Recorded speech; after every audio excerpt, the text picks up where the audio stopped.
This meeting will be called back to order at 6:38 p.m. Please rise and the clerk will lead us in the pledge.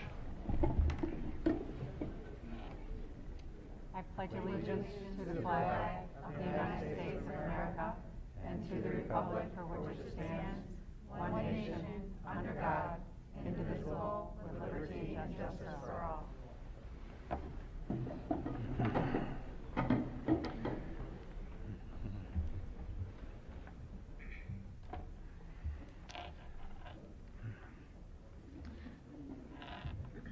It is recommended the board approve the December 7th, 2021 agenda as submitted. So may I have a motion and a second that the agenda of December 7th, 2021 be approved as submitted.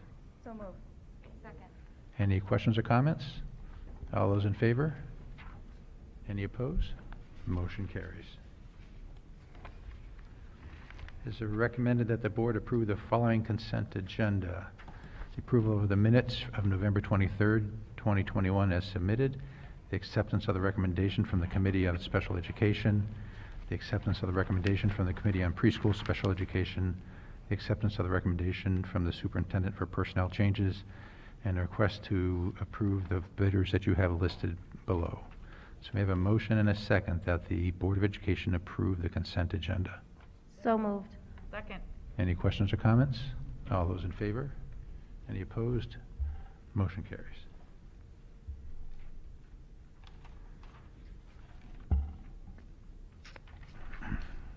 It is recommended that the treasury report, including the cash report, general fund cash report, general fund revenue status report, the general fund budget status report, the school lunch fund cash report, and the school lunch fund revenue and expense budget report for the months ending October 31st, 2021 be approved. So may I have a motion and a second? So moved. Second. Any questions or comments? All those in favor? Any opposed? Motion carries. Which brings us to, to special reports. Dr. Putnam? Thanks, Mr. Elledge. We have one special report this evening, and I'm having Marty Morrow come up. Marty wears many hats in our district, but tonight is here as our Medicaid coordinator, and this is our annual Medicaid compliance plan recertification. And Marty, I think do you have a clicker there? I don't see one. All right, we can get you one.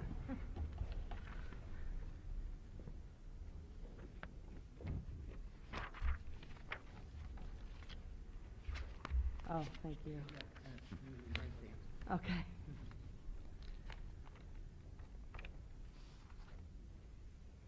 All right. Good evening. Thank you for inviting me here tonight. I'm here to just give you a refresher and updates on Medicaid and education in Penfield.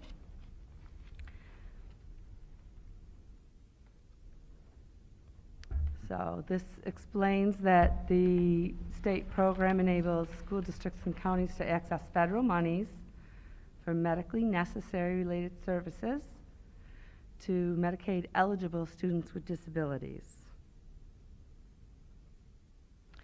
We have a compliance committee in Penfield. Scott Dreschler is the Medicaid compliance officer.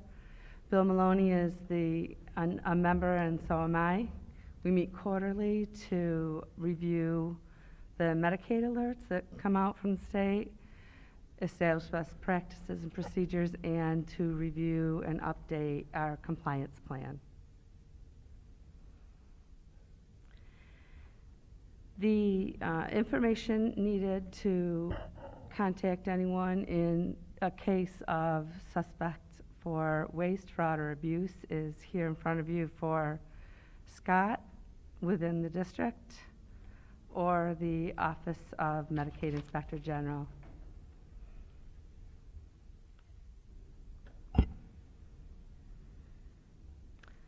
One of the first things we have to do when we want to bill for Medicaid is to get a parental consent to access the monies from the insurance. This is just a one-time consent. We typically get that upon registration, and without that, we cannot get reimbursement for services. The people who write and order or prescribe services, doctors or speech pathologists, have to be enrolled in the Medicaid program. And so we have to check on that, make sure that they're enrolled. All our district speech pathologists are, and any doctors that we can bill for services also are enrolled in this program. So Medicaid requires providers of services to have the following qualifications. They have to be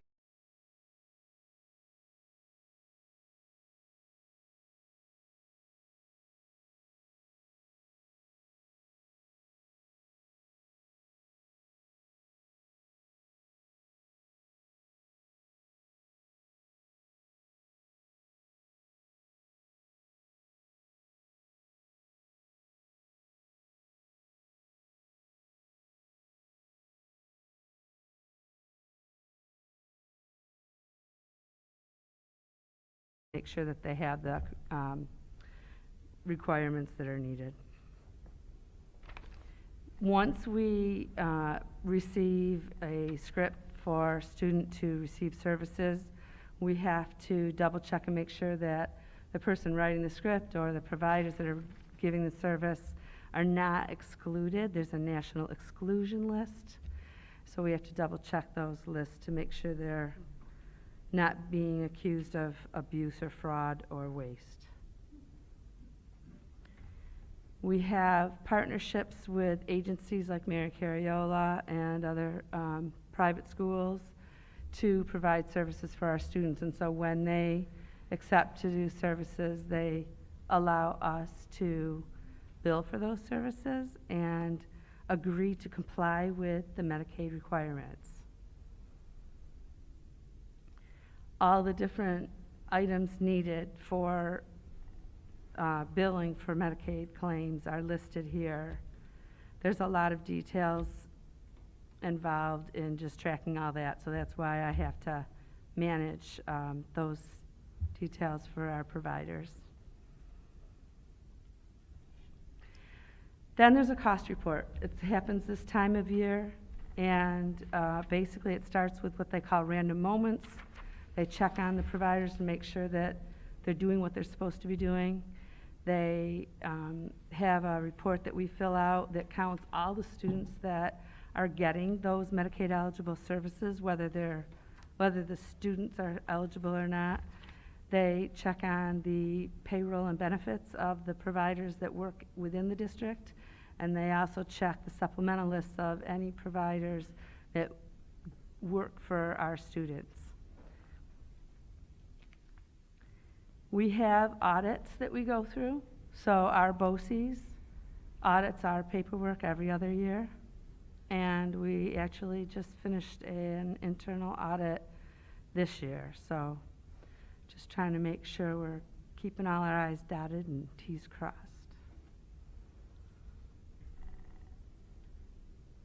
That's the process. Anybody have any questions? Thank you. Board members, any questions? Barb?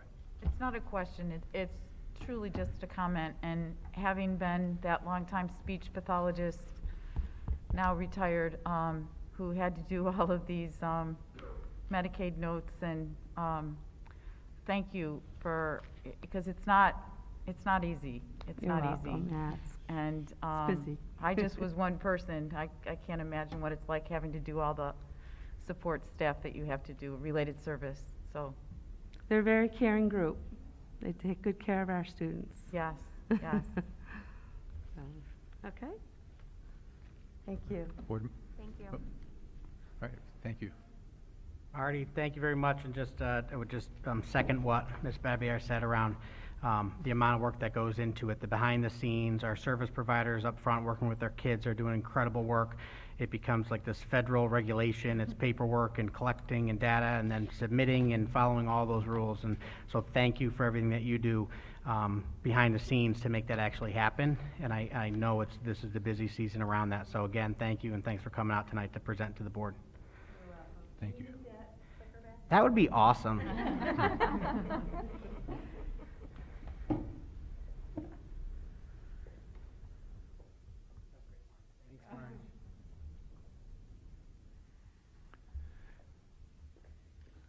Next is our student representative report. Our student representative is Lila Harvey. Ms. Harvey? To begin with the district-wide updates, all schools are currently in the process of having their winter concerts. Elementary schools are this week, with Cobbles having their concert tonight and Scribner ending the elementary concerts early next week. The book fair was last Saturday and was quite a success, which featured musical performances from each elementary school's music department. Here at the high school, the junior winter concert was last night and featured performances from Uptown Express, which is our men's choir here, the Philharmonia Orchestra, concert choir, and the concert band. The NISMA Winter Conference was held and included 3 PHS students in the choir. These students were selected out of a possible 900 across the state. In addition, the Hochstein Youth Symphony Orchestra, which is the highest level of orchestra available, included 5 PHS students and performed last week as well. The play, You're a Good Man, Charlie Brown, was a huge success. The robotics team hosted the New York Excelsior Finger Lakes qualifier on Saturday. Students participated in the Rock to Change Summit a couple of weeks ago, and seniors Lauren Castellani and Catherine Healy were named All Greater Rochester swimmers. With the boys volleyball team winning states, Penfield did very well during the fall season, ending with 4 sectional titles in boys volleyball, girls soccer, field hockey, and cheerleading, 2 regional titles in girls soccer and boys volleyball, and finally the 1 state title, which was from boys volleyball.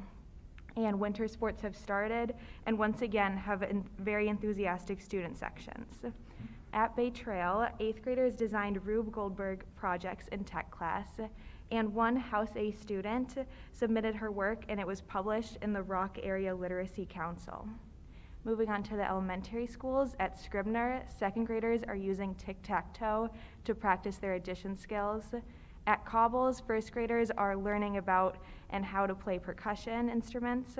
At Harris Hill, Mrs. Nodar Eshi's class, I'm not sure how to pronounce that, earned a treat, which was a pajama day, and to bring in their favorite stuffed animal.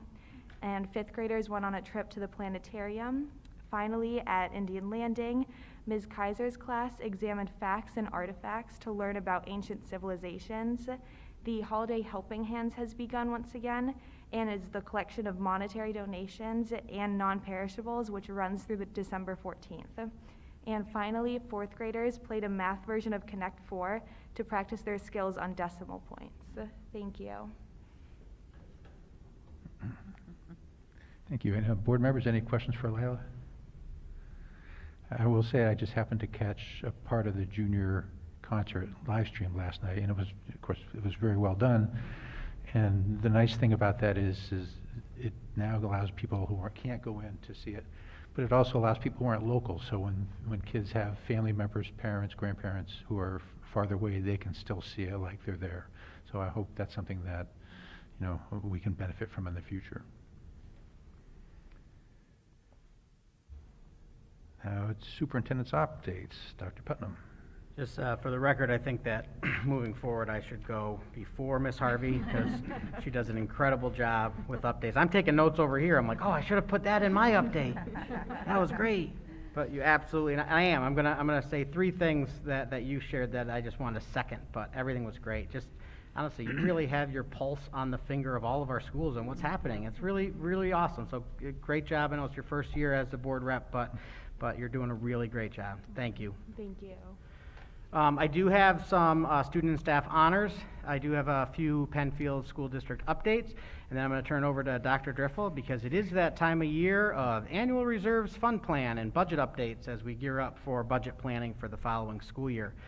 We'll start with, as Ms. Harvey mentioned, the Hochstein Youth Symphony Orchestra. These are the 5 high school students. Very proud of them, and again, our incredible music programs, really from K through 12th grade, starting with 1st grade in the Suzuki model, and I'm just very proud of our students, and please congratulate a Hochstein student if you know one. So it's just really great. The published author, as was mentioned, is Mira Rengen, who recently did have her work published in the Rochester Area Literacy Council's 2021 book, So Runs the River. Just really cool to think about in 8th grade already being a published author and getting your start here in Penfield. So congratulations to Miss Renjen, and I'm sure we'll see great things moving forward. So I don't have slides.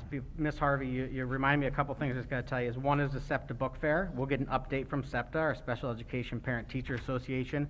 They did hold a different fundraiser this year that typically is at a local bookstore. This time it was at a local church, and it was an amazing craft book fair. So many therapy dogs, principals reading books. It was really, really cool to see. And they're a great partner for the district supporting our students. And when you bring a 3-year-old like I did, we walked out with a lot of books. I wasn't planning, but the teenagers didn't wake up, so the 3-year-old got whatever he wanted to read. So it was great and a great cause. Charlie Brown, absolutely amazing musical. We haven't had one in a couple of years, and it's really exciting to say that was their start, and they're gearing up for a spring musical as well. So, and we went as a family. It was so much fun. And then robotics, absolutely hosting it here. I was out of town most of this weekend, but they just do an incredible job, and it's a lot of fun to see people back, obviously having to wear masks, but back in person for robotics. A lot of it last year was virtual events, and you just don't get the same feel, obviously, and we know that. Same with our musicals and the book fair. So thank you so much, Ms. Harvey, for adding those and reminding me as well. Couple updates, our fun topic of COVID-19, as I do every meeting for the last 19 months. Just a brief update on COVID. So as you know, we put every Wednesday out our COVID numbers, active cases in the district, and Monroe County still sees, increase. We're starting to see some good news, at least for Penfield Central, is that back on the 17th of November, we had 39 active cases that week, and we're slowly going back down. So last Wednesday was 21 active cases.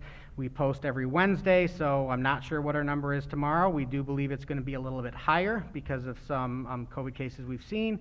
But again, our safety protocols are preventing exposures in school, and that really comes down to the Monroe County Department of Health, their definition of close contact, and that is less than 6 feet, no mask for more than 15 minutes. So in schools, following our protocols, we're able to really not have close contacts in our buildings, in our classrooms.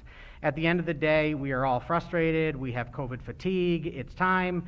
But on the other hand, I said back in the summer when we reopened this year, my number one goal, the board's number one goal, the district's number one goal is to keep kids in school 5 days a week.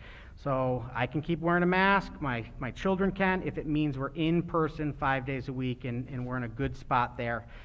We have been continuing to advocate for the state for what I refer to as an off-ramp. What are the metrics we need so we can share with our students, our faculty, and our community on what metrics need to be in place for us to start shifting our protocols and opening back up a little more.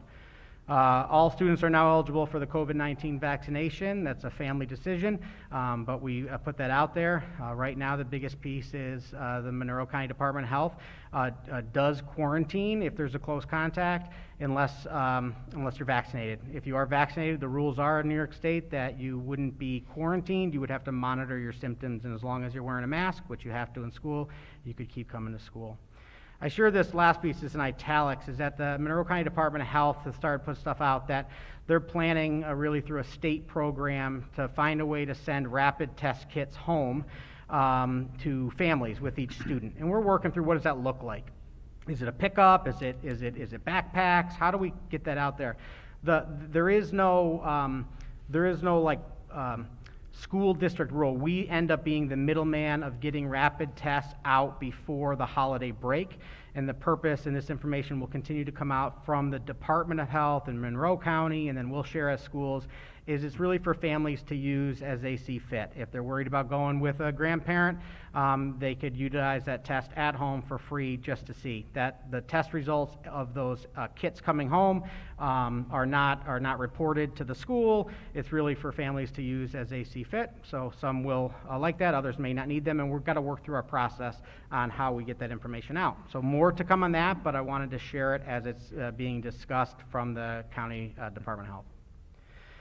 Just a reminder, I did share this slide last board meeting, a little different, but we really have 3 testing programs happening in our schools. There's the school surveillance testing. That's the rapid antigen test. That's happening about 5 to 10% of our students whose parents opted them in. So if parents wanted their children to be opted into surveillance testing, about 5 to 10% of the students who opted in get called down and get tested. Again, that's an opt-in process. We also have Test to Stay, which we rolled out on December 1st. Last Wednesday was our first day our district is doing it. We are actually one of the first to jump into Test to Stay. And the purpose there really is around our asymptomatic students who are unvaccinated, who are on a mandatory quarantine from the Department of Health, that we can get them back in school sooner.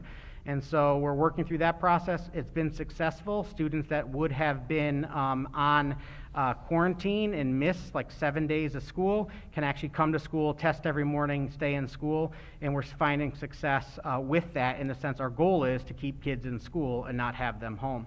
And so the only piece with this is that we originally were able to share from the County Department of Health that included any after-school activities, athletics, musical, those pieces, which we believe strongly through the SEL lens are part of our academic day.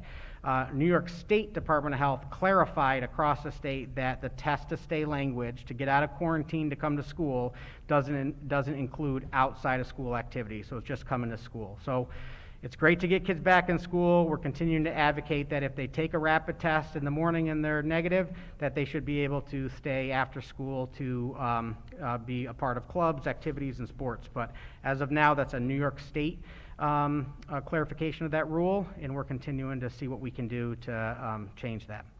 And then the last is return to school. So we started this morning at 9 a.m. the rapid PCR. The purpose of rapid PCR is schools have an option. So schools do not have to allow Test to Stay, and they also do not have to set up a rapid PCR clinic. Penfield jump on to both of these because, again, our goal is to get kids in school and keep them in school. So this allows students who had a symptom, who had to go home from the nurse's office, to come in and get a PCR test to be able to come back to school quickly. And that option's always been there. You go to your pharmacy or your doctor and you get a PCR test. Then it takes, sometimes 24 hours and sometimes 3 days to get a result. This rapid PCR process we have in place takes about 30 minutes. So once you put the sample in, it takes about 30 minutes. I think I'll turn to Dr. Kenny. I think I heard we had our very first day about 30 students utilize this. That's correct. So again, those are kids who would have maybe had to wait 3 or 4 days to get back to school, are coming back to school tomorrow if they tested negative. And that's again a great thing. We're doing everything we can to try to keep kids in school. So return to school, just an update. This rapid PCR I just talked about, it did just start today. The purpose again is to allow students who had symptoms but are feeling better to return to school in a timely fashion. The rapid PCR testing runs from 9 a.m. to 3:45 Tuesday through Friday at the district office. You just show up, call the number, and then a nurse actually comes out to your car, takes a sample, and then you get a call, and we let you know, hopefully, that it was negative, and you can come to school the next day. Option provides families with another avenue to receive a PCR test. You don't need to do that. You can go to your own doctor. You can go to wherever you want to go, but it's an option for families. And then under review, new guidance has come out from the New York State Department of Health, which may allow schools to use that rapid antigen test instead of a PCR. So really, that doesn't change anything for students, but it means that instead of 30 minutes for a test result, we could get test results in 15 minutes. So we can just move faster and get kids back into school as long as they test negative. So we're working through that. We may update after the holiday coming up that we might be able to shift to the use of rapid antigen tests.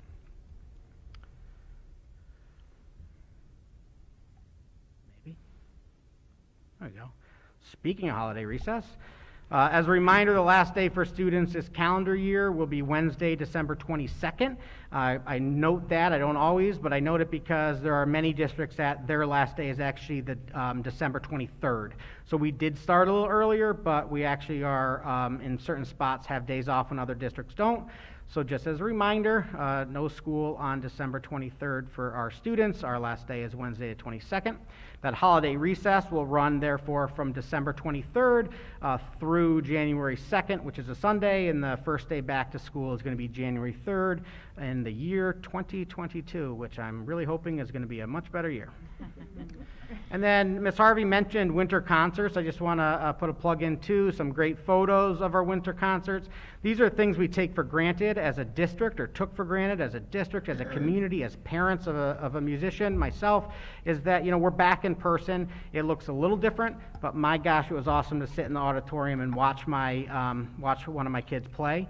And they are in person for families, and they're also live streamed to the community. I didn't put a list of all of the concerts or try to explain the link, but if you go right to our web page, right on the front page is the holiday concert article, and it lists all of our upcoming concerts as well as the link to be able to log on and watch the community stream or watch the concert. So very, very great, and I know our students are excited, our teachers are excited, and I can tell you the families, just speaking as one, was awesome again to sit in the audience and listen. And my last update is just a reminder around a special vote, which is a week from today. It's the 2021 Transportation Facilities Project vote. We'll be holding it in the Penfield High School gym right down the hall from 6 a.m. to 9 p.m. We encourage our community to be informed. We have lots of information online, information that went out in the Prestige. Dr. Driffel is here. If there's budget questions, he's always happy to answer. Just pick up the phone, call him, or drop him an email. Myself, anytime, board members as well. If you've got questions, please reach out. But just really a lot of information. All of our PowerPoint presentations, videos of the 2 community meetings we had are all online under our 2021 Transportation Facility Project page. So please take a look and just be informed. And again, that vote is next Tuesday, 6 a.m. to 9 p.m. here at Penfield High School. And I think that was my last slide, but if anybody has questions, otherwise I'll turn it to Dr. Driffel. Board members, any questions? I have a question. Go ahead. So in September, I signed both my children up for the school surveillance testing, but now they've both received their second vaccines. What do you recommend we do? Do we opt out now, or do we keep in, or? You don't have to do anything. You could call the nurse at the child's school and let them know, because we shouldn't be doing rapid testing if you've had the vaccine or COVID within a certain number of days. Okay. So you could call the nurse and let them know. The nurse does have that information on vaccination status, and Okay. so the student should come off of that test. Okay. If they were tested for any reason and it was positive, and the fact was that they had the vaccination recently, or for other people had COVID recently, then it would be a conversation and a retest. But I would think it's just good to just call or drop an email to the nurse and let them know. Okay, thanks. Yeah, there was a couple questions. No, that's a From great a couple of us. question, Okay. and we did opt in for people who wanted to do the surveillance testing, Sure. but they can always opt out anytime for any Sure. reason. So Okay, just thank reach you. right out directly to the nurse at each building who maintains that list. Perfect. Thank you so much. You're welcome. All right, so I'll turn it over to Dr. Driffel. All right, can everybody hear me? Can you speak up a little more? Can you hear me now? I can, Can thank you you. hear me now? The cell reception in this building can be a little spotty, so. Good evening, board. Good evening, Penfield Learning Community. A couple updates for the board tonight from the business office. First of which is our annual reserve fund plan document. Starting off with just the general synopsis of our reserve levels over the last 5 years. We ended the fiscal year 2020-2021 this past June 30th at $43 million in total fund balance. You can see that we took a big jump kind of in the 1920 year. That was the COVID shutdown year, so a lot of operations stopped, so we had a little extra money there. And then we tacked on a little bit in this last fiscal year. Breaking down what that looked like across all of our reserve plans on June 30th in table format and then a pie chart. We had $660,000 in our workers' compensation reserve, $500,000 in our unemployment insurance reserve, $7.5 million in our ERS retirement reserve. TRS retirement reserve had just shy of $1.5 million. Our liability reserve is also at $1.4 million. Our tax certiorari reserve stands at $1.6 million. Our EBLR reserve, which is the employee benefits accrued liability reserve, is just under $300,000. And then all of our capital reserves. So we have $6 million in a 2014 capital reserve. We have $14.3 million in our 2016 capital reserve. Those are the two that are earmarked for the project funding at the vote next week that Dr. Putnam mentioned. $4.7 million in our newly authorized 2021 capital reserve for buildings, and then $4.5 million in our bus reserve. It's important to note additional funds that are actually available to be a supplement to the general fund budget are those top four: workers' compensation, unemployment, and the two retirement reserves. So that represents about 25% of the reserves, about $10 million or so. The pie chart just quickly shows that most of the reserves are locked up in capital reserve funds, which go towards future projects. So we'll spend a couple minutes kind of walking through all these reserves to add a little bit more context to each. The workers' compensation reserve has been very stable over the last 5 years. Generally, we try to keep this reserve at around 1 year of our annual premiums to the workers' compensation consortium that we participate in. The funding at $660,000 this year represents a little over 1 year of workers' compensation premiums, which last year went down to about $550,000. So in the report in your packet this evening, it articulates that we think that the fund.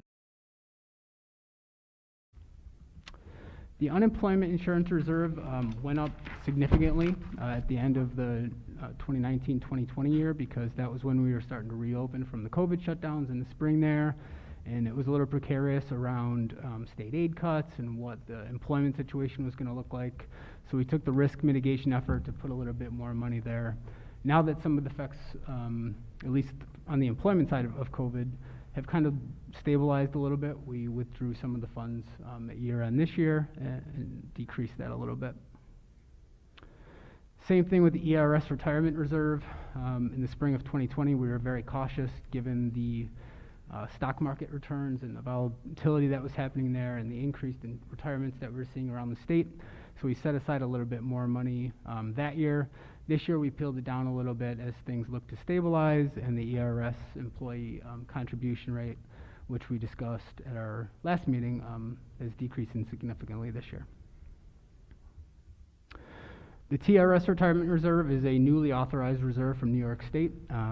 This works different than every other reserve because it's limited by legislative statute, by law, how much we can put into it on an annual basis. So we adopted this 2 years ago. We've put in the max amount that we can. It's 2% of prior year instructional earnings, so it's about $700,000 a year, which brings us over the course of those 2 years to $1.4 million. The plan for this, articulated in the report, is to continue funding it over the course of the next 3 years to its authorized level.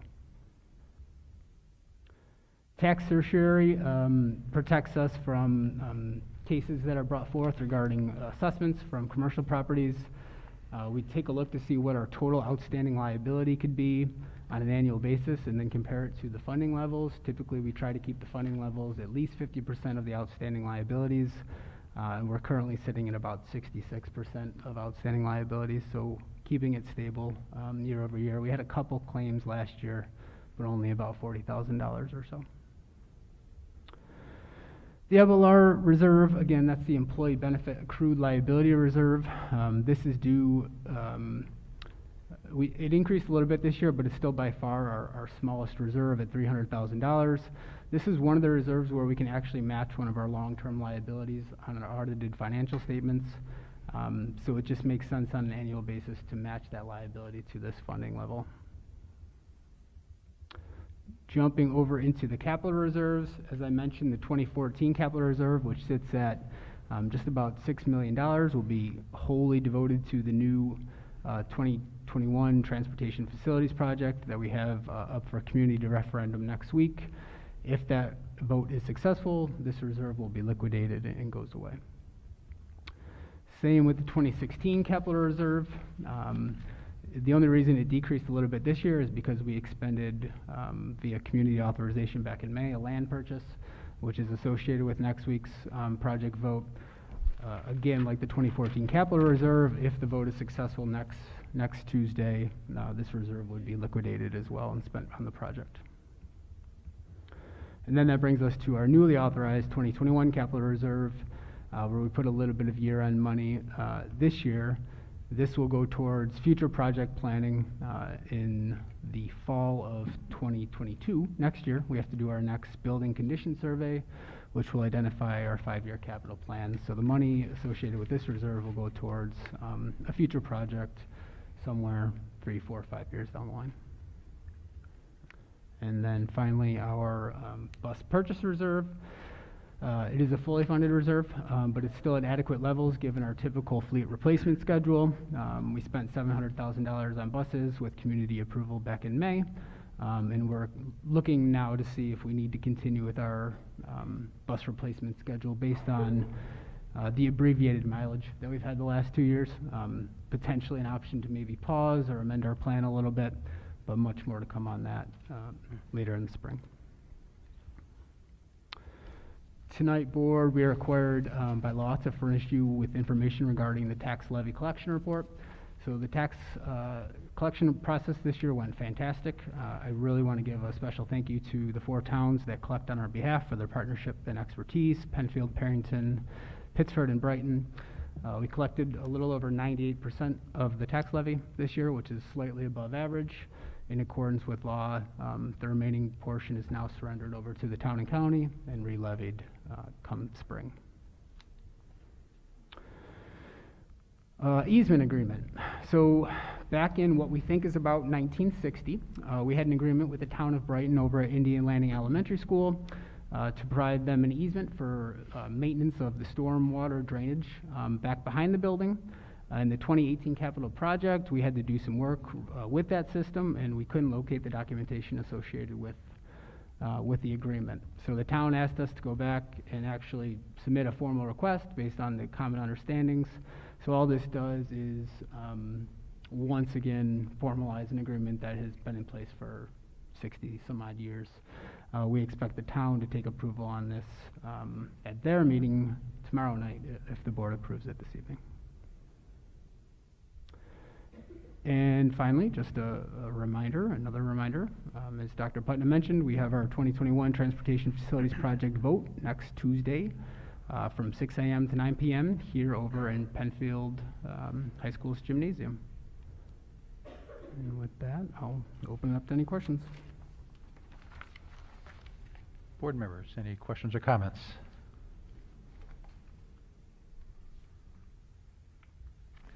So I just wanted to, Dr. Driffel, I just wanted to clarify that, the capital reserves, those are, the nomenclature is the year of which that reserve was approved, not for which the intent of use is. Yep, that's correct. So when the community authorized the creation of the reserve, that's the year that's associated with the title of the account. Right, so an older reserve could be used for a current project. Yep, That's absolutely. the way it was intended. Correct, yep. Typically, they have a 10-year window. Mm-hmm. Thank you. That's it.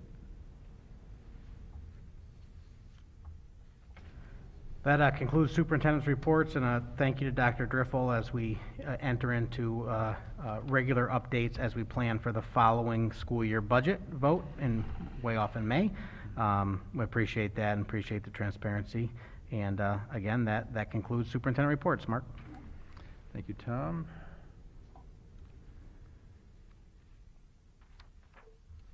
So Dr. Driffel just mentioned the easement to the town of Brighton, where we have to reauthorize that or reapprove it. So I'll just read the resolution. Whereas in or about 1960, the Penfield Central School District granted an easement to the town of Brighton for stormwater main purposes at 700 North Landing Road, town of Brighton, New York, 14625.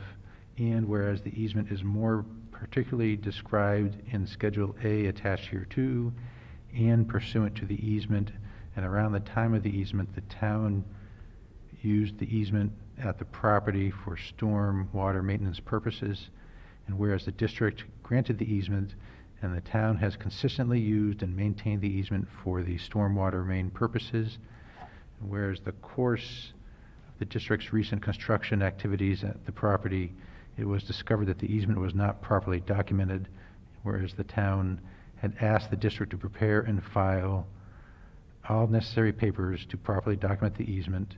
Now therefore, the board resolves it is in the best interest of the district to properly document the easement as requested by the town, and further resolves that the deputy superintendent of the district is authorized to execute all necessary papers to properly document this easement. We have a motion and a second that this be approved. So moved. Second. Any questions or comments? All those in favor? Any opposed? Motion passes.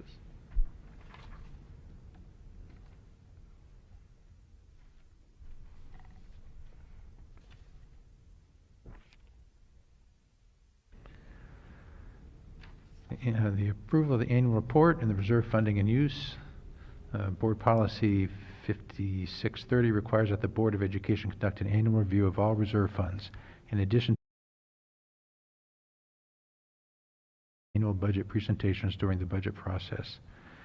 Regular review of the important aspect of the district's finances is intended to ensure transparency for the process and to assist the board in making the necessary decisions to adequately fund all reserves, manage the fund's balances, and ensure overall budgetary integrity of the school district.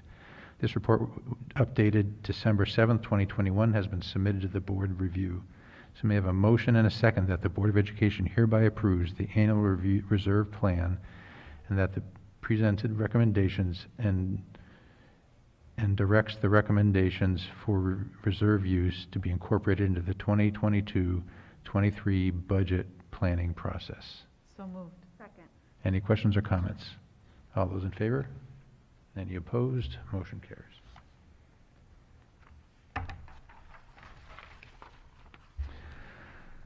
Property tax collection status. As of November of each year, the town tax collectors have finalized their property tax collections for the school levy and remitted all funds collected to the school district and submitted all unpaid bills to the county. Attached to the status of the Penfield Central School District tax levy, authorized by the board on August 10th, 2021, additions and cancellations to the authorization levy, and collections through November 30th, 2021. So may I have a motion and a second that the Board of Education approves the 2021-22 property tax collection status, including all additions and cancellations made to the original approved levy amount. So moved. Second. Any questions or comments? All those in favor? Any opposed? Motion carries.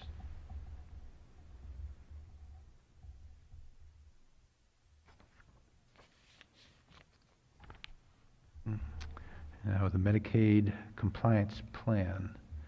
Penfield's Medicaid compliance program must be certified annually by December 31st. The board has reviewed the compliance program self-assessment tool developed by the Office of Medicaid Inspector General. The document has been reviewed by the District Medicaid Compliance Committee, and no substantive changes have been made from prior years. Approval is recommended.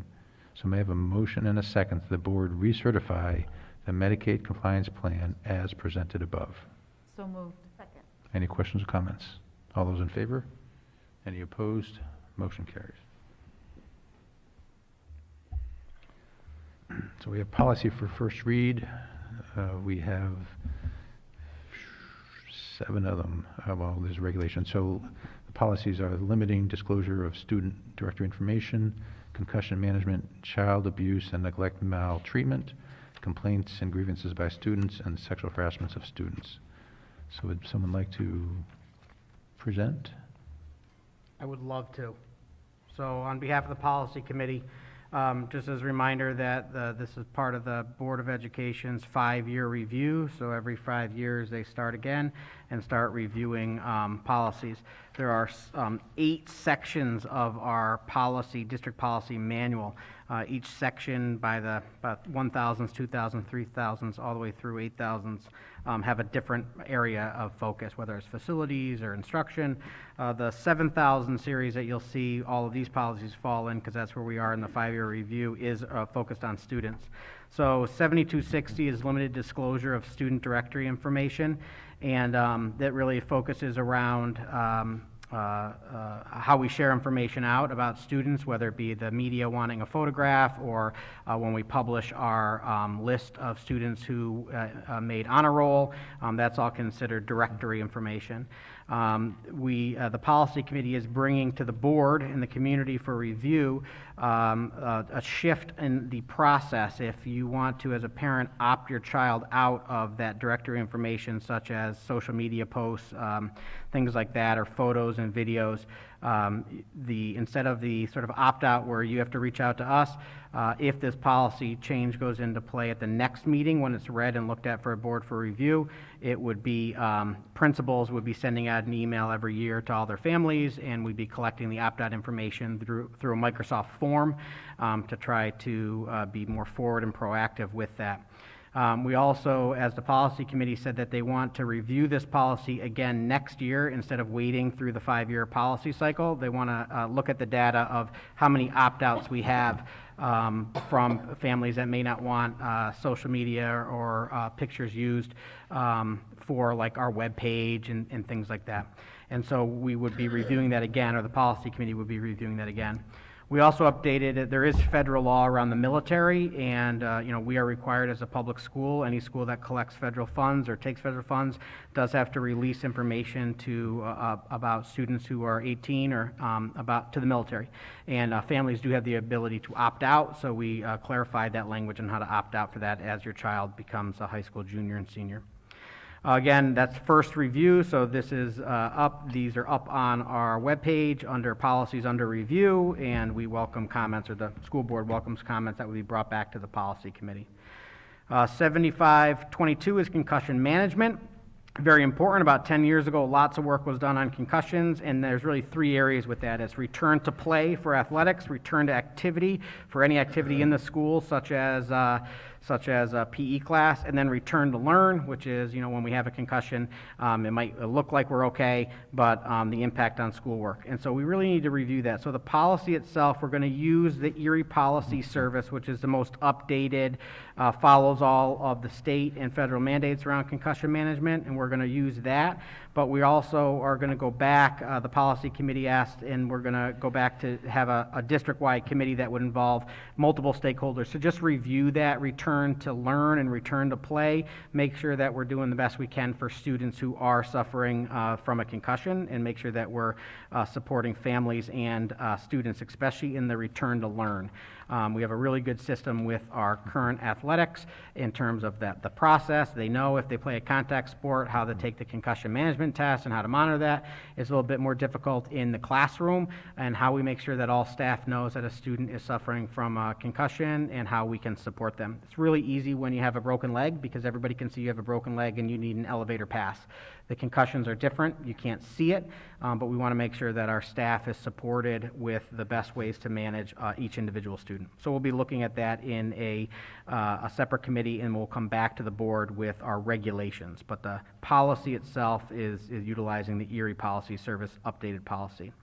Child abuse and neglect is 7530, obviously something very important in the day and age we live in. We have updated using the Erie One Policy Services policy in place of our current policy due to amendments of education law, expanded required reporting, greater training for covered reporters, and changes to various definitions. So instead of trying to rewrite all of the policy to fit ours, we decided as the policy committee it would be best to utilize the legal and policy services Erie One that the school district and the board subscribe to. 7550 is complaints and grievances by students, and that's some minor changes, expanded the definitions and descriptions of discrimination to align with existing law. And then 7551 is sexual harassment of students. Again, based on the importance of this, we're using Erie Policy Services policy in place of our current policy. They're very similar, but it's just more straightforward and transparent. Instead of trying to tweak ours to say we're going to utilize Erie's as it stands, it's the most up-to-date and meets the letter of all laws. Erie reviewed this policy with all non-discrimination and anti-harassment policies in light of recent revisions to the regulations of Title IX, and to create consistency between this policy and the other non-discrimination and anti-harassment policies. So these are all for first read. Again, they're up online. Community can look at them. Board can look at them. Any feedback you can send directly to the board itself or to me as superintendent, and I'll bring them to the next policy committee meeting. Policy committee, did I do a good job reviewing those, at least overview? Thank you.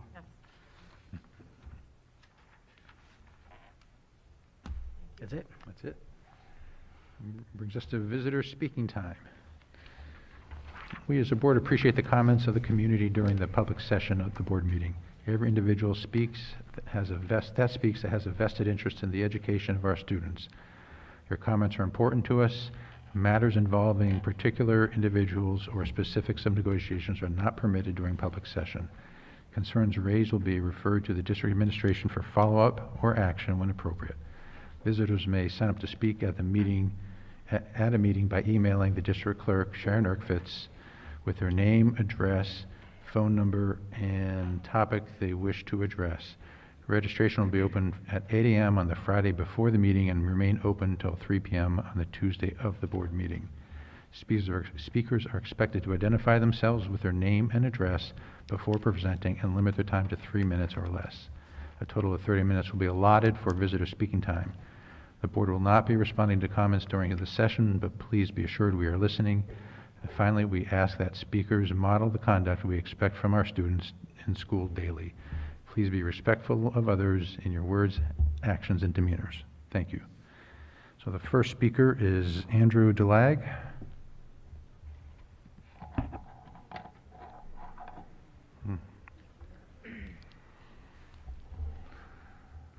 Hello, Mr. Delag. Please state your name and address. My name is Andrew Dylag. I live at 180 Lynx Court. Good evening. My name is Dr. Andrew Dylag. I'm the father of Lucas Dylag, a first grader at Harris Hill. My wife and I are both pediatricians, so I just want to thank you for all the work you've done to keep our kids safe during this pandemic. And Lucas was in line this morning to get a PCR test and met Dr. Putnam in the way. I'm here because I'm concerned about the social media policy as it pertains to our youngest students in the district. I've reviewed the first read policy, which I do not believe has appreciably changed and as written does not adequately protect the privacy of students. Briefly, this issue came about when I found images of my son on his teacher's public Twitter account earlier this year. They were images of him eating snack outside and were time-stamped and geotagged with where he was and when he was for anyone to see at that time. We promptly brought this issue up and opted out, but I'm disappointed to inform you that the school teachers and administrators were not able to enforce this opt-out on 3 separate occasions. After the opt-out, his image appeared again on Twitter, once in a video shot and posted by the principal, then again on YouTube in another video. There are several issues with the policy as written. First, the policy as written is vague. It only states that images will be taken for district purposes, without delineating what those are. It says nothing about individual teachers taking pictures on their own personal devices, which is also a liability, and posting regular classroom activities. To me, district purposes includes public outings such as graduations, concerts, plays, and sports events that are open to the general public. Those are appropriate public venues where images can be taken and posted because there's no expectation of privacy when you engage in such activities. I cannot emphasize enough that normal classroom activities do not fall into this category, as they are not open to the public, and anybody can't just go into school and start taking pictures of students without permission. Second, as a parent and pediatrician, I'm shocked that the district policy is such that you can post an image of a child on social media without their parents' explicit consent. The way the policy is written, parental consent is implied, and I and all of my colleagues are appalled that the district would assume implied consent, that their image could be posted on social media without them knowing or having any control of the content. It needs to be an active choice they make to have their child's picture on social media. Those pictures can be harvested and used by anybody for any purpose, and in the age of facial recognition and other matters, it could become a big problem. You don't want to wait for an incident to happen before you take proactive action. Third, the lack of consistent enforcement of this policy is of great concern for the reasons that I outlined above. I shouldn't have to monitor social media accounts of teachers or principals and be the policeman because they can't respect our willingness and our right to opt out. There are several instances where the names of other students are online. The students are pulling down their masks for photo opportunities in class. This is clearly a violation and needs to change. And fourth, social media posts are not educational records, as I understand FERPA. It shouldn't be lumped in with other FERPA policies. It needs its own separate policy. We are all aligned in wanting what's best for our student safety and privacy online. I believe the current policy falls short. Thank you, Mr. Delag. I'd like to engage in a committee. I'd be happy to be a parent representative. Thank you for your time. I'll follow up. Thank you. Thank you. Next up is Charles Haley.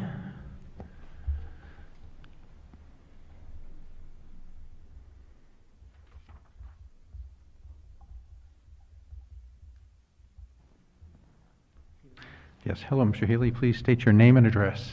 Yes, Charles or CJ Healy. I go by 11 Waterbury Lane, town of Penfield. So let me begin by thanking the board members for their service. I know it's a huge time commitment that you each make, so thank you for that. I've had a child in the Penfield High School now for the last 6 years. During this time, from my perspective, there's been a noticeable decline in the workload expectations placed on our children. When my son entered high school, he was expected to read at least one book in English and history over the summer. Now, as far as I know, teachers are prohibited from asking students to read anything over the summer. Summer's one thing, but it also seems to me that teachers are strongly discouraged from assigning homework during breaks, which there are many, of course, during the school year.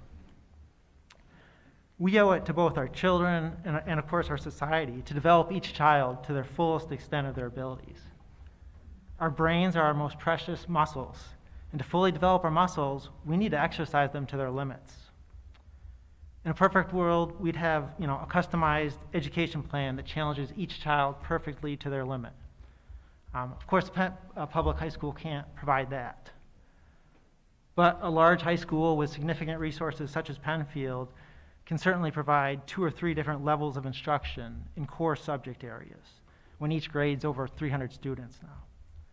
I'm very surprised and upset that the board has supported the decision to eliminate honors level instruction in a core subject area such as English. I don't know why we would want students that may be struggling to kind of meet minimum grade level expectations to be placed in the same class as those students that are performing at a much more advanced level. It's not fair to the students or the teachers. Why would we do this when we can easily offer differentiated levels?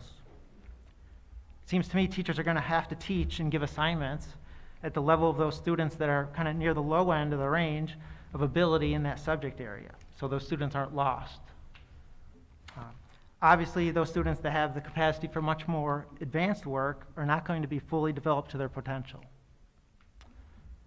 I don't come here, with the intention to offend anyone, but it seems to me that we've kind of allowed ourselves to get kind of carried away with vague concepts such as equity, that we're doing things that defy common sense, such as eliminating honors and advanced placement classes in core subject areas.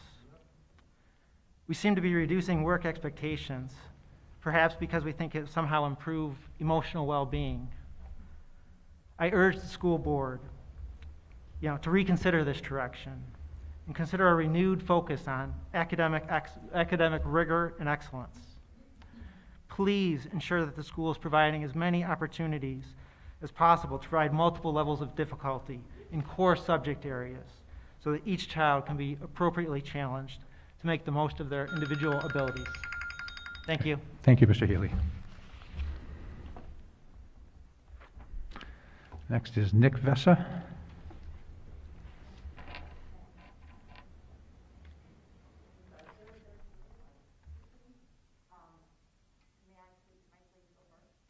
You want to go before him? Yeah. That's fine. And oh, Michelle, okay. Michelle Colas, so you please state your name and address. Michelle Colas, 134 Wedgewood Drive. I am here to discuss the reclassification of the robotics team. The robotics team is classified here as a club and is set up, funded, and provided as things as such. However, the time commitment, leader roles, and skill outcomes from the program do not align with our typical clubs here at Penfield. Leader roles, they don't align. There's a lot of different clubs that we have, and the robotics team should not be considered a club. And for the robotics group to remain the high standards, quality of instruction, and real-life valuable skills gained for this award-winning team, who is ranked 3rd in the world, things need to change. The change needs to be first in the classification of the group. It is much more than a club, but cannot check off all the boxes as a sports team. However, 3 key areas need to be addressed. Creating a new classification and definition for the group, mainly robotics, will give everything the group needs to provide success for our students. What we're proposing is the rename of Competitive Co-Curricular Club. This is a new term. First, to be a competitive club, there are competitions. These competitions need to be funded and managed by the school. Second, a co-curricular, which means the level of academics and skills needed for the future are taught and practiced for real life, led by coaches who have the commitment and experience or willingness to learn. These are not advisors and should be aligned with coaches in how they are viewed and paid. Finally, the space. In order to do all the things required for a group of this level, space needs to be provided with adequate storage. Robotics takes up much space, and for the students to meet, work on large projects, and store valuable things for engineering, as well as multiple robots safely, can a team function not knowing where they're going to practice today? Or to have to change practice because the space is being used by someone else. It makes it very difficult when you have 50 kids needing to practice all at the same time and someone else is using the space. Robotics has practices. It may not look like a sports team practice, but that is what they do. Again, changing the classification to match the program. As a parent of one of the student leaders on the team, as well as the founder and instructor of a global teen leadership program, I know the importance of leadership soft skills in the world. There are many statistics from colleges as well as companies stating how soft skills affect the quality of employees. Many people are passed over for jobs or let go due mainly to these lack of skills. These skills are a key foundation of what the robotics group teaches. The students not only learn practical real-life skills, but use these skills globally to be the award-winning team that they have been for a while. I cannot express in the short time that I have the value my son, who is now a junior, has learned over the past few years. Keep in mind, we have been in COVID, right? And to be able to do it in the last few years is invaluable. We want parents, we as parents want that to continue, and the Thank you, students Ms. need it Clovis. to continue. Thank you. Thank you. Okay, so next up will be Nick Vessa.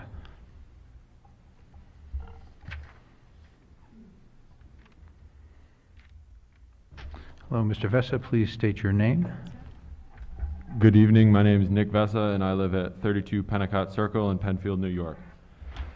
On the robotics team, we, the students, own the team.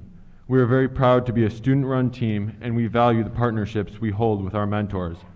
We are driving the design decisions, choosing which demos and events we want to run or attend, and most of how the team operates in general, with mentors providing training, guidance, recommendations, and support to help us be successful with our initiatives.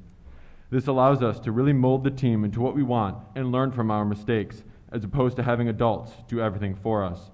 One of the wonderful things about FIRST is that we do the work ourselves in collaboration with the mentors that inspire and guide us. We have mentors from L3 Harris and a couple other local companies. There's a professional relationship between the mentors and the students on the team, and a core part of what makes this work is respect. Students give respect to the mentors in their time, and the mentors respect the students and really listen to what they have to say. Working side by side with the mentors allows them to pass their knowledge on to us in a way that is more like working with a colleague as opposed to being talked down to. I don't think I'd be where I am today without having what I learned from the robotics team and the diverse group of mentors on it. We have this saying that we're more than just robots, and that couldn't be more true. Beyond robots, we do marketing, media, public speaking, advocacy, community service, and leadership training, just to name a few. In my 3 years on the team so far, I've developed as a leader, and I've become kinder, more helpful, and an all-around better person. I feel that these soft skills have really put me ahead of my peers. As a student, I know we put in lots of effort to build our robot, organize events, and mentor our younger students in the elementary and middle schools. There is one group of people on the team whose effort even surpasses ours. These people would be our mentors and teacher advisors. They give up their time after work, their weekends, and even time with their family to be with us and to guide us in our endeavors. They're constantly there for the same amount of time as we are, if not longer, constantly working behind the scenes to make sure everything is running smoothly and we're staying on track. I know I speak for the whole team when I say this, but they do not get the credit they deserve. In fact, there's probably a bunch of them upstairs in the shop right now giving up their Tuesday night for the team and the students on it.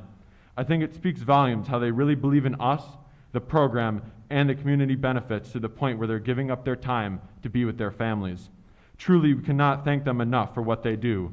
They're more than just advisors, more than coaches. They are our mentors, not just teaching us about engineering concepts, but how to be better people, and you can't put a price on that. Thank you for your time. Thank you, Mr. Vessa. Thank you.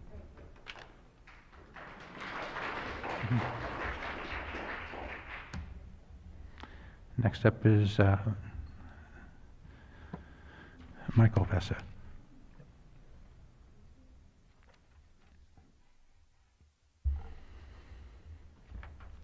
Hello, Mr. Vessa. Please state your name and address. Michael Vessa, can you hear me? Pennicott Circle. Again, just kind of following what my son said here. In my experience, parent volunteer, I've seen how much effort both the students and mentors are putting in. I've experienced the passion and the excitement. During the build season, my son is very involved, and I take him to and from meetings and participate in many of the competitions, whether helping set up or actually announce each match these kids participate in. My son is there 4 to 5 nights a week during build season, which means so are the mentors and the teacher advisors, as we mentioned prior. I know both Mr. Weisbrod and Mr. Pizzo personally. They are stand-up teachers. They enjoy his team and the students, and they are both generally awesome guys who have taught my son a lot. Penfield Robotics team has given my son direction on where he wants to take his career and instilled in him values, moral standards, and organizational skills that he can take with him no matter where he goes in life. Skills like this are beyond valuable and cannot be taught in most classes, or for that matter, on a sports team. However, the Penfield Robotics team does all this and more. I ask you, as a parent, we would like to continue to have this quality of effort put in forth by the teachers who are actually representing the team and have some passion for this team and what they do, and then not have everyone there from their perspective. We talk about inclusiveness at this school district. Sports teams have to cut people because they may not be good athletes. They may not be physically able to endure the rough play of a sport. I was one of those kids in school who tried out for sports teams but did not make it due to my ability. Had there been a team like Penfield Robotics, I would have been quick to join. Penfield Robotics represents inclusivity and others and does not discriminate against anyone based on anything. They welcome everyone and do not have caps on team size. So I ask, wouldn't we want to keep the whole team, an organization like this, with the right people involved, like the teachers we have currently? Thank you. Thank you, Mr. Vessa.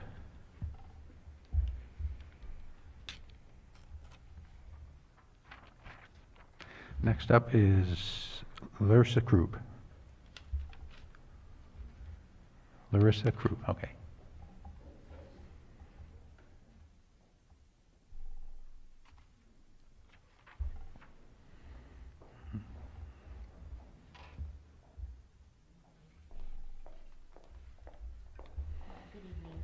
Good evening, Ms. Krupp. Please state your name and address. It's Larissa Krupp, and it's 15 Sweetsview Lane. Can you hear me? Yes. Okay. As you know, today marks the 80th anniversary of the attack on Pearl Harbor. Our nation is grateful to those who sacrificed all to protect our freedom. I pray that we will continue to have the freedoms that are upheld through our God-given rights under the U.S. Constitution. I'm here today because I'm deeply concerned about a tenured teacher who was recently served a 30/20 termination hearing notice. I personally know this teacher, as both of my children were taught by him, and he is well loved by students, soccer players, parents, and the Penfield school community. He's been an exemplar teacher and a picture of health, a great role model, and dedicated teacher for 30 years, who has impacted the lives of many through his teaching and coaching. A teacher who has maintained positive relationships with families through the years.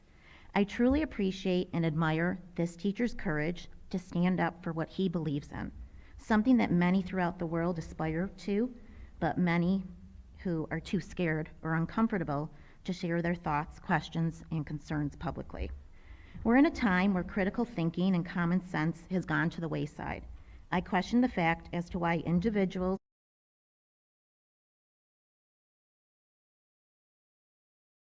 or religious beliefs are subjected to discrimination. The evidence shows that naturally acquired immunity is equal to or more robust and superior to existing vaccines. Instead, we should respect the right of the bodily integrity of individuals to decide for themselves.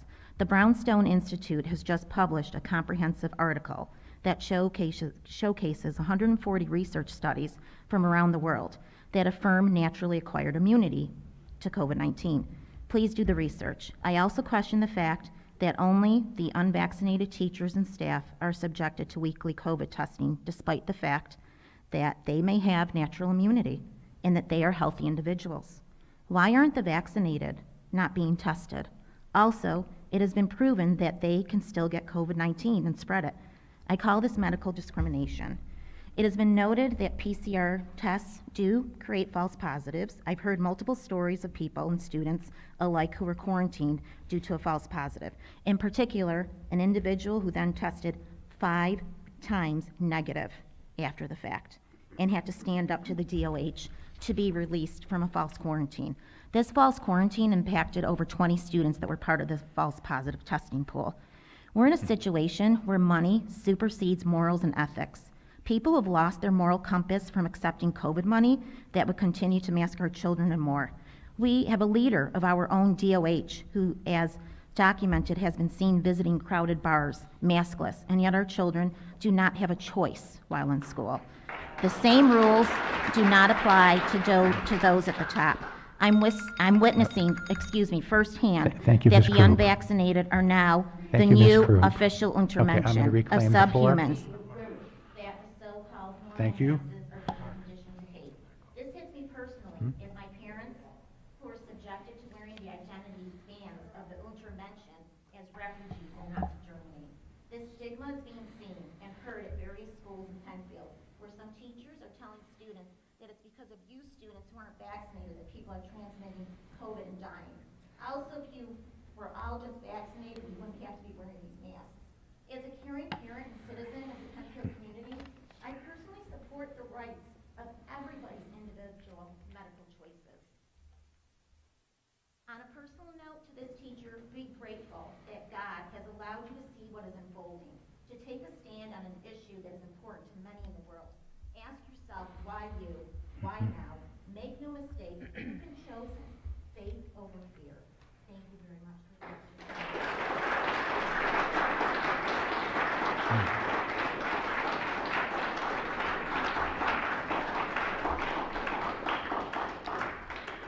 Next up is John Tegas.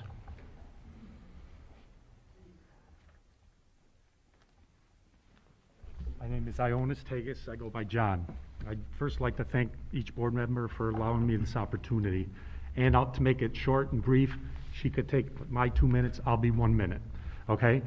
As far as this whole thing goes, I'm here to represent Mr. Quinn personally, as a friend. Excuse me. As a coach. We do not speak about Okay, any I'm specific sorry. person. This is my first time, and That's I'm a quite all little right. upset by board members who are parents and individuals themselves, that someone who started to talk, and I know you have a 3-minute limit and you've written this down. Well, we've all been patiently waiting to describe our situations. This gentleman seems to have been terminated. I have 3 boys that went to this elementary school, middle school, and high school. Individually speaking, I have had many relationships with many teachers, principals, throughout the 3 schools. And with them, I've noticed that they are concerned about the student, whether they're an athlete or through education. And for us to say what's right or wrong, especially in your seats, on with this vaccine and not vaccine, you cannot. And no one knows the right, correct answer. But you cannot terminate somebody because they're taking a stand for themselves. And with that, my 3 boys have personally told me to tell the board they have found that gentleman not only as a coach, as a friend, but also as a mentor through his education at his school or off the individual field. He has cared for him like I would want a teacher to care for him. So with that, I wish you would reconsider and actually have the parents ask the parents what they feel about the situation. Not him personally, but in general about your policy towards that. And that's all I'd like to say. Thank you.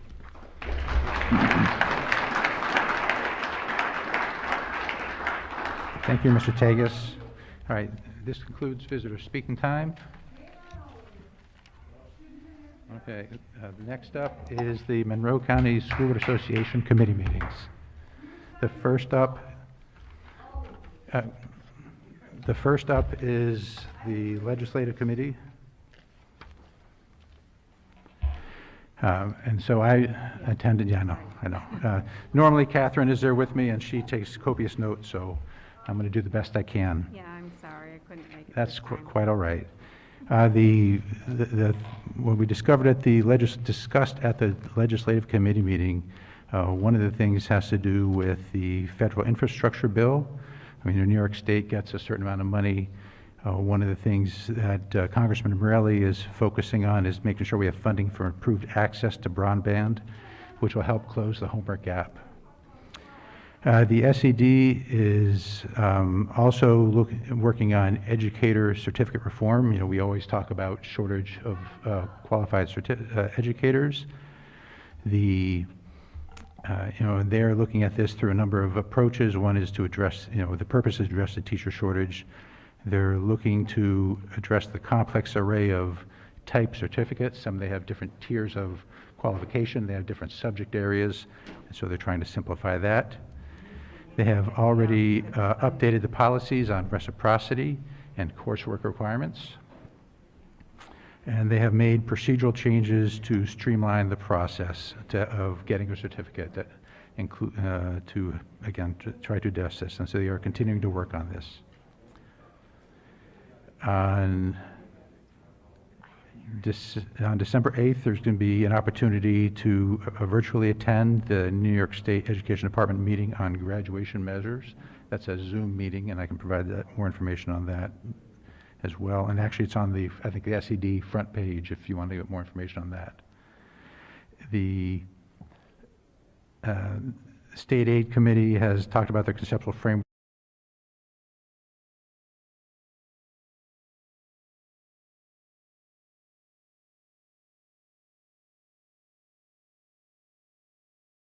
people and help them out. So we are very anxious to get this funding out there. And as you heard, these are for people who are homeowners who are in a forbearance plan, who fell behind on their mortgages, and also those who are not offered forbearance. They were just told that they're losing their home. Also those who are behind condo owners and co-op owners who might be behind on their maintenance fees, as well as those who live in manufactured homes who are behind on their loans. So it's not just one size fits all. There's many people who have been affected by this for quite a few years. That's correct. Yeah. And it's also, in this case, it's not just our representative, it's a number of the local representatives, which helps because they all can hear each other.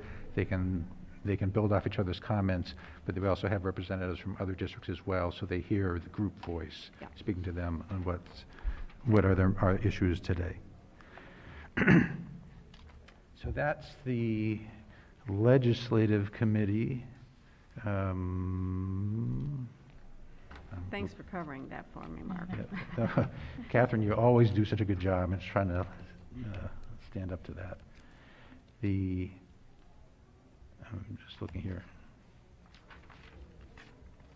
Community committee meetings. Okay. I'm sorry. Bear with me a second.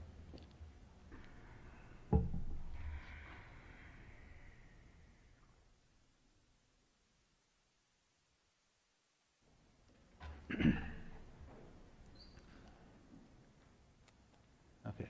Next is the DEI Core Committee meeting. And Ms. Potter is going to speak to that. I think it's Emily and Sean.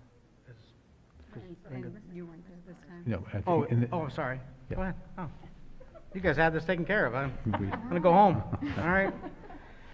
Good evening, everyone. I'll just provide a brief update from our Diversity, Equity, and Inclusion Core Team meeting last evening. We spent some time revisiting a couple of documents that we have done some updates and some revisions for. One of them is our discriminatory and harmful language practices, and a protocol that we're using to support discriminatory and harmful language. We also brought back to the committee something that we've been working on over the past several months, our diversity, equity, and inclusion statement. And so our DEI statement, we will be putting that out on our web page, just so that we can have the community really understand how we view ourselves relative to diversity, equity, and inclusion. It helps to create a statement of what we stand for here in Penfield. The other thing that we did dig into last night was some action planning, and we wanted to think beyond this year and maybe create an opportunity to think long-term for some of the actions that we'd like to take relative to diversity, equity, and inclusion. We also had Sheena Conway, our Director for Humanities, and Kevin Marriott, our Assistant Director for Professional Learning, provide an update of their DEI subcommittee, which is professional learning, and they shared with us some of the work that they're doing in their subcommittee with families and community members. So it was a really good meeting. We were able to really dig into some documents that we've been working on for the past several months, but hear the update from that subcommittee. Are there any questions? Thank you, Ms. Potter.